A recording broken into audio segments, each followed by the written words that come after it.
रामानं रावण मारला, लंकेत मारला का? पत्रकार ऐकलाय का? बाणानं मारला.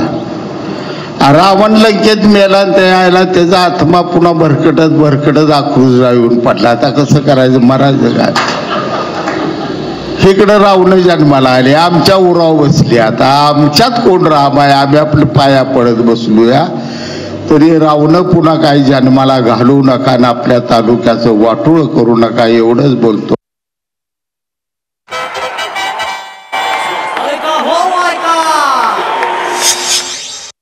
सभाई घ्यावी आणि थोडी अजितदादांची किरमिकी करावी, म्हणजे लोकांची करमणूक पण चांगली होईल. जे पूर्वी मिमिक्री केली होती, किरमिकी नाही, मिमिक्री केली होती, बरोबर ना? एकदा केली होती ना त्यांनी मिमिक्री. त्यांचा एकूणच अजितदादावरचा रोग जो होता भाषणाचा फार गमतीशीर होता. तशी गंमत वगैरे करावी तिकडे जाऊ.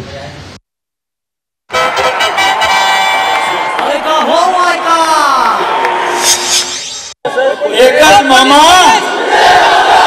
एकच मामा, नो खैरे ओनली बुमरे.